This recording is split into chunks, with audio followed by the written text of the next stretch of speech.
దివ్య, నాతో ఎందుకు మాట్లాడతలేవే? నాది తప్పేనే, మనం పెళ్ళి చేసుకున్నామే. ఏం మాట్లాడుతున్నావు బావా? నువ్వేం మాట్లాడుతున్నావు నీకు కొంచెం అని అర్థమవుతుందా? నువ్వు నన్ను పెళ్ళి చేసుకుండేంది బావా? నీకు నీ మరలో ఉంది కదా, ఆమె పేరు పచ్చబొట్టు కూడా వేయించుకున్నావు. పో బావా, ఆమెనే పెళ్ళి చేసుకో. దివ్య, ఇట్లా మాట్లాడకే. నేను మరలని లవ్ చేయలేదే. అసలు దాని మీద ఉన్నది లవ్వే కాదే, దాని మీద ఉన్నది ఒట్టి అట్రాక్షనేనే. నేను మనస్ఫూర్తిగా లవ్ చేసింది నిన్నే, నువ్వు కాదనకే. మనం పెళ్ళి చేసుకుందాం. ఏం మాట్లాడుతున్నావు బావా? చిన్నప్పటి నుంచి నువ్వే నా మొగుడు, నేనే నీ పెళ్ళామని ఎన్నో ఆశలు పెట్టుకున్నా బావా. కానీ నువ్వేం చేసినావు? మొత్తం ఆగం చేసినావు.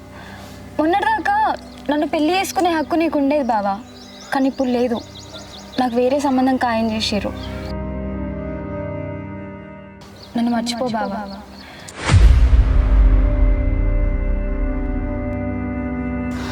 తప్పేనే నాది, కానీ ఒక్కటి మాత్రం నిజమే, నువ్వు లేకుంటే నేను బతకలేనే. ఒక్కటి చెప్పే, నీకు పెళ్ళి ఇష్టమేనా? నా కళ్ళలోకి చూసి చెప్పే. నాకు ఇష్టమే బావా ఈ పెళ్ళి. బావా, మంచిగా చెప్తున్నా. ఇప్పటి నుంచి నన్ను కలవడానికి కానీ నాతో మాట్లాడడానికి కానీ చూడకు బావా. నన్ను మర్చిపో.